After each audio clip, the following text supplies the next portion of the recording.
ક્યારે વિચાર્યું છે કે પ્રકાશનું એક કિરણ કેટલી લાંબી સફર કરે છે? સૂરજમાંથી નીકળીને કરોડો કિલોમીટરનું અંતર કાપીને એ કિરણ પૃથ્વીના વાતાવરણમાં પ્રવેશે છે, આપણી આંખના દરવાજે ટકોરા મારે છે અને અંદર જઈને આપણા મગજમાં એક આખી રંગબેરંગી દુનિયાનું સર્જન કરે છે. અને આ આખી પ્રક્રિયા એટલી ઝડપી અને સહજ છે કે આપણે તેનો અહેસાસ પણ નથી થતો. આજે આપણે આ જ સફરને નજીકથી જોવાના છીએ. આપણી પાસે જે સ્ત્રોતો છે તે આપણને માનવ આંખ અને રંગબેરંગી દુનિયાની એક અદ્ભુત યાત્રા પર લઈ જાય છે. બરાબર. તો આપણો હેતુ સ્પષ્ટ છે. પ્રકાશના કિરણની આ સફરને સમજવી. આંખ નામના આ જાદુઈ કેમેરાની અંદર શું થાય છે? ક્યારેક આ કેમેરામાં શું ગડબડ થાય છે? અને આ જ પ્રકાશનું કિરણ કેવી રીતે આકાશને વાદળી અને સૂર્યાસ્તને લાલ રંગે છે? ચાલો આ ઊંડાણમાં ઉતરીએ. ચાલો, તો સૌથી પહેલા આંખની રચના. આપણા સ્ત્રોતોમાં એક ખૂબ જ સરસ સરખામણી છે. માનવ આંખ એક અત્યાધુનિક જીવંત કેમેરા જેવી છે. ઓકે, આ સરખામણી રસપ્રદ છે. તો જો આંખ એક કેમેરા છે, તો એનો સૌથી બહારનો લેન્સ ગ્લાસ કયો કહેવાય, જે બધું ફોકસિંગ શરૂ કરે છે? એ છે આપણું પારદર્શક પટલ, એટલે કે કોર્નિયા. તે આંખના ડોળાનો સૌથી આગળનો, પારદર્શક અને થોડો ઉપસેલો ભાગ છે. અને નવાઈની વાત એ છે કે પ્રકાશના કિરણોનું મોટા ભાગનું વક્રીભવન, એટલે કે વળવાની ક્રિયા અહીં જ થઈ જાય છે, લેન્સમાં નહીં. શું વાત કરો છો? મને તો એમ હતું કે બધું કામ લેન્સ જ કરતો હશે. તો પછી કેમેરામાં જે નાનું મોટું થતું કાણું હોય છે, જેને એપર્ચર કહે છે, જે પ્રકાશને કંટ્રોલ કરે છે, એ આપણી આંખમાં શું છે? ખૂબ સરસ સરખામણી. એ એપર્ચર એટલે આપણી કિક્કી. અને તેને કંટ્રોલ કરનાર જે રંગીન ભાગ છે, કોઈનો કાળો કોઈનો ભૂરો, તેને કનીનિકા એટલે કે આઇરિસ કહેવાય છે. આ એક સ્નાયુમય પડદો છે જે સંકોચાઈને અને વિસ્તરીને કિક્કીનું કદ બદલે છે અને નક્કી કરે છે કે કેટલી રોશની અંદર જશે. એટલે તડકામાં આપણી કિક્કી નાની થઈ જાય અને અંધારામાં મોટી, એ આ કનીનિકાને કારણે. બરાબર. હવે આવે છે મુખ્ય લેન્સનો વારો, જેને નેત્રમણિ કહે છે. એ શાનો બનેલો હોય છે? કાચનો? ના, કાચનો નહીં. તે એક જીવંત, પારદર્શક અને એમ કે જેલી જેવા પદાર્થોનો બનેલો સ્ફટિકમય લેન્સ છે. તેનું કામ ફાઇન ટ્યુનિંગનું છે. તે પોતાનો આકાર બદલીને, એટલે કે જાડો પાતળો થઈને વસ્તુના અંતર પ્રમાણે ફોકસને એડજસ્ટ કરે છે, જેથી પ્રતિબિંબ બરાબર પાછળના પડદા પર પડે. અને એ પડદો એટલે નેત્રપટલ, એટલે કે રેટિના, જે કેમેરાની ફિલ્મ અથવા ડિજિટલ સેન્સર જેવું કામ કરે છે.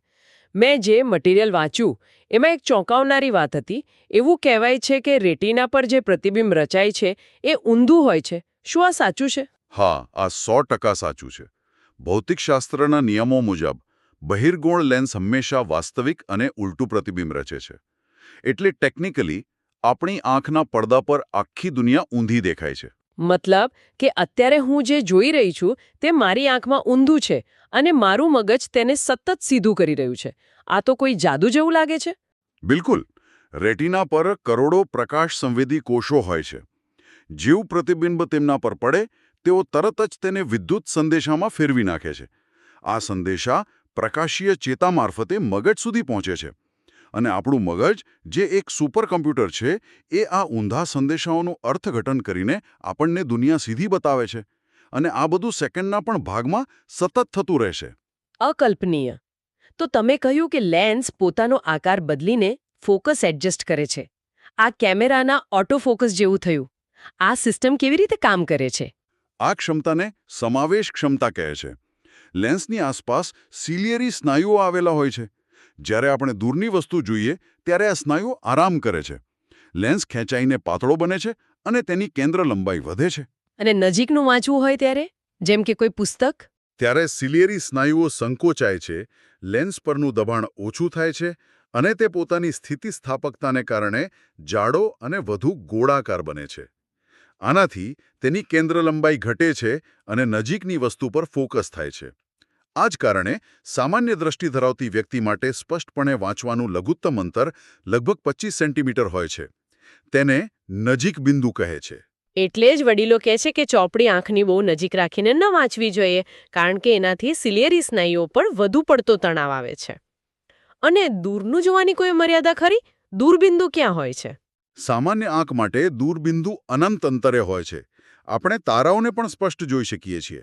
આમ આપણી દ્રષ્ટિનો વિસ્તાર 25 સેન્ટીમીટરથી લઈને અનંત અંતર સુધીનો છે. પણ ઉંમર સાથે આ સિસ્ટમ નબળી પડે છે. જેમ કે મોતિયો, મેં સાંભળ્યું છે કે એમાં લેન્સ ધૂંધળો થઈ જાય છે. બરાબર. મોટી ઉંમરે પ્રોટીનના બંધારણમાં ફેરફાર થવાથી આંખનો આ સ્ફટિકમય લેન્સ દૂધિયો અને વાદળછાયો બની જાય છે, જેનાથી દ્રષ્ટિ ઝાંખી પડે છે અથવા સંપૂર્ણપણે જતી રહે છે. સદભાગ્યે સર્જરી દ્વારા આ ધૂંધળા લેન્સને દૂર કરીને તેની જગ્યાએ કૃત્રિમ લેન્સ મૂકી શકાય છે અને દૃષ્ટિ પાછી મેળવી શકાય છે. તો જેમ કેમેરાનો ઓટોફોકસ બગડી શકે, તેમ આંખની આ સમાવેશ ક્ષમતા પણ બગડી શકે છે. શું આ જ કારણ છે કે લોકોને ચશ્મા આવે છે? ચાલો એ ખામીઓ વિશે વાત કરીએ. હા, મુખ્યત્વે 3 વક્રીકારક ખામીઓ જોવા મળે છે. પહેલી છે માયોપિયા, એટલે કે લઘુદૃષ્ટિની ખામી. આ તો મને બરાબર ખબર છે. સ્કૂલમાં છેલ્લી બેન્ચ પર બેસતી ત્યારે બોર્ડ પર શું લખ્યું છે એ વાંચવા માટે આંખો ઝીણી કરવી પડતી. નજીકનું બધું બરાબર દેખાય, પણ દૂરનું ઝાંખું. પછી ખબર પડી કે આને માયોપિયા કહેવાય અને ચશ્મા આવી ગયા. પણ આવું થાય કેમ? આ ખામીમાં દૂરની વસ્તુનું પ્રતિબિંબ રેટિના પર પડવાને બદલે તેની આગળ પડી જાય છે. આના 2 મુખ્ય કારણો હોઈ શકે છે. એક, આંખના લેન્સની વક્રતા એટલે કે વળવાની શક્તિ જરૂર કરતાં વધી ગઈ હોય, અથવા 2, આંખનો ડોળો સામાન્ય કરતાં થોડો લાંબો થઈ ગયો હોય. અને એને સુધારવા માટે અંતર્ગોળ લેન્સના ચશ્મા આપવામાં આવે છે, જે પ્રકાશને થોડો ફેલાવીને પ્રતિબિંબને બરાબર રેટિના પર પાછું મોકલે છે. તો પછી આનાથી ઉલટી ખામી પણ હશે? બિલકુલ. તેને હાઇપરમેટ્રોપિયા એટલે કે ગુરુદૃષ્ટિની ખામી કહેવાય છે. આમાં દૂરનું સ્પષ્ટ દેખાય, પણ નજીકની વસ્તુઓ જેમ કે વાંચવામાં તકલીફ પડે. અહીં પ્રતિબિંબ રેટિનાની પાછળ રચાય છે. કારણો પણ માયોપિયાથી ઉલટા છે. લેન્સની કેન્દ્ર લંબાઈ જરૂર કરતાં વધુ લાંબી હોવી અથવા આંખનો ડોળો નાનો હોવો. તેને સુધારવા માટે બહિર્ગોળ લેન્સ વપરાય છે. અને ત્રીજી ખામી, જેનો ઉલ્લેખ સ્ત્રોતોમાં છે, તે છે પ્રેસબાયોપિયા. આ શું છે? આ મુખ્યત્વે ઉંમર સંબંધિત છે. ઉંમર વધતા સિલિયરી સ્નાયુઓ નબળા પડે છે અને આંખના લેન્સની સ્થિતિસ્થાપકતા પણ ઘટી જાય છે. પરિણામે આંખની નજીકની વસ્તુ પર ફોકસ કરવાની એટલે કે સમાવેશ ક્ષમતા ઘટી જાય છે. એટલે જ ઘણા લોકોને 40-45 વર્ષ પછી વાંચવાના ચશ્મા આવે છે. પણ કેટલાક લોકોને તો બંને નંબર હોય છે, દૂરના અને નજીકના. એમનું શું? તેવા કિસ્સામાં દ્વિકેન્દ્રી એટલે કે બાયફોકલ લેન્સનો ઉપયોગ થાય છે. આ એક બહુ ચાલાક શોધ છે. ચશ્માના ઉપરના ભાગમાં અંતર્ગોળ લેન્સ હોય છે, જે દૂર જોવા માટે મદદ કરે છે, અને નીચેના ભાગમાં બહિર્ગોળ લેન્સ હોય છે, જે વાંચવા જેવી નજીકની ક્રિયાઓ માટે હોય છે. લેન્સ અને સર્જરીથી આંખો સુધારી શકાય છે. પણ એવા લોકોનું શું જેમની દૃષ્ટિ કોર્નિયાની સમસ્યાને કારણે જતી રહી હોય? આપણા સ્ત્રોતો અહીં એક ખૂબ જ મહત્વના મુદ્દા તરફ ધ્યાન દોરે છે: નેત્રદાન. હા, આ એક એવું મહાદાન છે જે મૃત્યુ પછી પણ કોઈના જીવનમાં અજવાળું પાથરી શકે છે. ઘણા લોકોને એવી ગેરસમજ હોય છે કે ચશ્મા પહેરનાર કે ડાયાબિટીસના દર્દીઓ નેત્રદાન ન કરી શકે, પણ એવું નથી. તો સ્પષ્ટતા કરીએ કે કોણ નેત્રદાન કરી શકે છે. કોઈ પણ ઉંમર કે જાતિની વ્યક્તિ, ચશ્મા પહેરનાર, મોતિયાનું ઓપરેશન કરાવેલ વ્યક્તિ અને ડાયાબિટીસ, હાઈ બ્લડ પ્રેશર કે દમના દર્દીઓ પણ નેત્રદાન કરી શકે છે. માત્ર એઇડ્સ, હેપેટાઇટિસ BC, હડકવા કે મગજના ગંભીર ચેપ જેવી બીમારીઓથી પીડિત વ્યક્તિઓ જ નેત્રદાન કરી શકતી નથી. અને પ્રક્રિયા પણ સાવ સરળ છે. મૃત્યુના 4 થી 6 કલાકમાં આંખો કાઢી લેવાય છે, જેમાં ફક્ત 10-15 મિનિટ લાગે છે. અને સૌથી પ્રેરણાદાયક વાત એ છે કે એક વ્યક્તિની આંખોની જોડ 4 લોકોને દૃષ્ટિ આપી શકે છે. ખરેખર.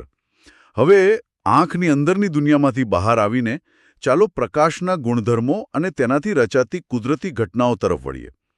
આપણે વાત કરી કે પ્રકાશ વળે છે, પણ જ્યારે શ્વેત પ્રકાશને કાચના પ્રિઝમમાંથી પસાર કરવામાં આવે ત્યારે શું થાય? આ તો સ્કૂલનો મારો પ્રિય પ્રયોગ હતો. એક બાજુથી સફેદ પ્રકાશ નાખો અને બીજી બાજુ મેઘધનુષ્ય જેવા 7 રંગોનો પટ્ટો બહાર આવે. તેને વર્ણપટ કહેવાય છે. પણ આવું થાય છે કેમ? કારણ કે શ્વેત પ્રકાશ એ કોઈ એક રંગ નથી, પણ 7 અલગ અલગ રંગોનું મિશ્રણ છે. આપણા સ્ત્રોતો તેને જાનીવાલી પીનારા, જાંબલી, નીલો, વાદળી, લીલો, પીળો, નારંગી અને રાતો તરીકે યાદ રાખવાનું સૂચવે છે. દરેક રંગની તરંગલંબાઈ અલગ હોય છે અને પ્રિઝમમાંથી પસાર થતી વખતે દરેક રંગ અલગ અલગ માત્રામાં વળે છે. કયો રંગ સૌથી વધુ વળે છે અને કયો સૌથી ઓછો? જાંબલી રંગ, જેની તરંગલંબાઈ સૌથી ટૂંકી છે, તે સૌથી વધુ વળે છે, અને લાલ રંગ, જેની તરંગલંબાઈ સૌથી લાંબી છે, તે સૌથી ઓછો વળે છે. આ ઘટનાને પ્રકાશનું વિભાજન કહે છે. સર આઇઝેક ન્યૂટને સૌપ્રથમ આ સાબિત કર્યું હતું. તેમણે તો એક ઊંધો પ્રિઝમ મૂકીને આ 7 રંગોને પાછા ભેગા કરીને શ્વેત પ્રકાશ પણ બનાવી બતાવ્યો હતો. એકદમ અદ્ભુત. તો શું આ જ સિદ્ધાંત પર મેઘધનુષ્ય બને છે? શું વરસાદના ટીપા નાના નાના પ્રિઝમ જેવું કામ કરે છે? બિલકુલ. મેઘધનુષ્ય એક કુદરતી વર્ણપટ છે જે હંમેશા સૂર્યની વિરુદ્ધ દિશામાં દેખાય છે. વરસાદ પછી વાતાવરણમાં જે પાણીના લાખો સૂક્ષ્મ બૂંદો તરતા હોય છે, તે દરેક બૂંદ એક નાના પ્રિઝમ તરીકે વર્તે છે. જ્યારે સૂર્યપ્રકાશ તેમાં પ્રવેશે છે, ત્યારે તેનું વક્રીભવન અને વિભાજન થાય છે. પછી બૂંદની અંદરની સપાટી પરથી તેનું આંતરિક પરાવર્તન થાય છે અને છેલ્લે બહાર નીકળતી વખતે ફરી વક્રીભવન થાય છે. આ બધી પ્રક્રિયાઓ ભેગી મળીને આપણને 7 રંગોનો ભવ્ય ચાપ બતાવે છે. વાહ! તો પાણીના ટીપા પ્રકાશને વાળી શકે છે? શું આપણી આસપાસની હવા પણ પ્રકાશને વાળી શકે? હા, અને આ ઘટનાને વાતાવરણીય વક્રીભવન કહે છે. પૃથ્વીનું વાતાવરણ એકસરખું નથી. ઉપર જતા હવા પાતળી થતી જાય છે અને તાપમાન પણ બદલાય છે. આ અસમાન માધ્યમમાંથી જ્યારે પ્રકાશ પસાર થાય, ત્યારે તે સતત વળતો રહે છે. આની કોઈ અસર આપણે રોજિંદા જીવનમાં જોઈ શકીએ? ચોક્કસ.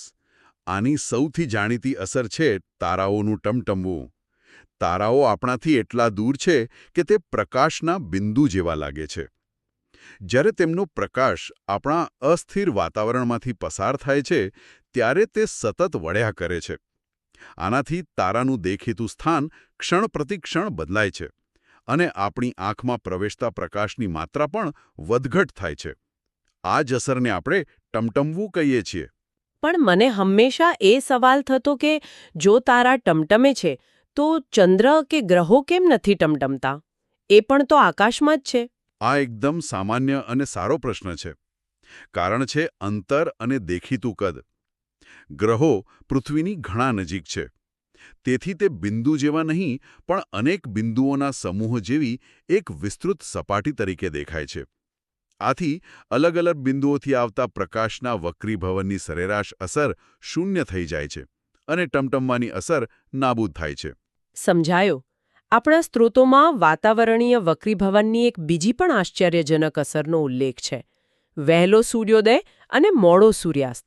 હા, વાતાવરણીય વક્રીભવનને કારણે સૂર્ય વાસ્તવમાં ક્ષિતિજ પણ આવે તેના કરતાં લગભગ 2 મિનિટ વહેલો દેખાવા લાગે છે, અને એ જ રીતે સૂર્ય ક્ષિતિજની નીચે જતો રહે પછી પણ 2 મિનિટ સુધી દેખાયા કરે છે. શું વાત કરો છો? મતલબ કે આપણે જે સૂર્યોદય અને સૂર્યાસ્ત જોઈએ છીએ, એ એક પ્રકારનો પ્રકાશીય ભ્રમ છે, અને આપણને દરરોજ લગભગ 4 મિનિટનો વધારાનો દિવસ પ્રકાશ મળે છે? બરાબર. અને આ જ કારણસર સૂર્યોદય અને સૂર્યાસ્ત સમયે સૂર્યની તકતી ગોળને બદલે થોડી ચપટી કે લંબગોળ દેખાય છે. અતુલ્ય.